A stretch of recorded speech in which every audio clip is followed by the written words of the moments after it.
आज अत्यंत एक दुर्दैवी घटनेबद्दल मला आपल्या सगळ्यांबरोबर चर्चा करायची आहे। नुकताच एक पेपरमध्ये आणि वेगवेगळ्या माध्यमातून एक बातमी आपल्या समोर आली, ती म्हणजे बार्शी आणि वैरागच्या जवळ एक छोट्याशा गावामध्ये एका शिक्षकाने आपल्या पूर्ण परिवाराबरोबर आत्महत्या करून घेतली।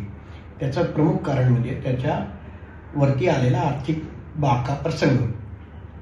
शेअर बाजार आणि इतर गुंतवणूक पर्यायांमध्ये त्यांनी केलेली गुंतवणूक त्याच्या संपूर्ण आर्थिक नियोजनाला सुरुंग लावून गेली आणि घरदार, जमीन जुमला आणि आतापर्यंत आयुष्यात जमवलेली संपूर्ण पुंजी तो घालवून बसला।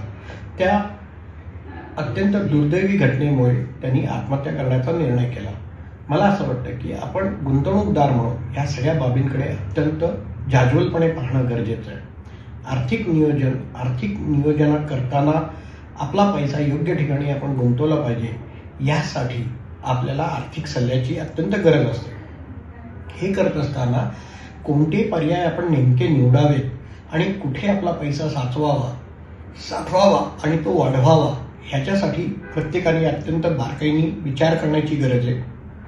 अभ्यासपूर्वक निर्णय हे घेतले गेले तर आपल्याकडे कुठल्याही प्रकारची अशा स्वरूपाची बातमी आपल्याला वाचायला मिळणार नाही किंवा पाहायला मिळणार नाही। आर्थिक नियोजन करत असताना वेगवेगळ्या प्रकारच्या मोहजालापासून आपण दूर राहणं गरजेचं आहे। पैसा कमवण्यासाठी कुठलाही शॉर्टकट किंवा अत्यंत कमी वेळामध्ये पैसा कमवण्याचा विचार आपण न केलेला बरा।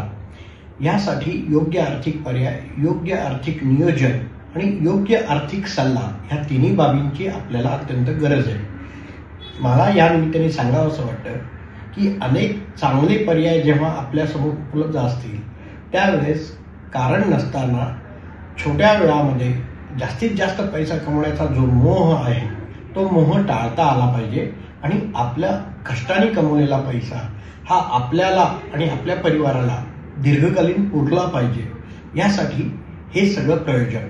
धन्यवाद।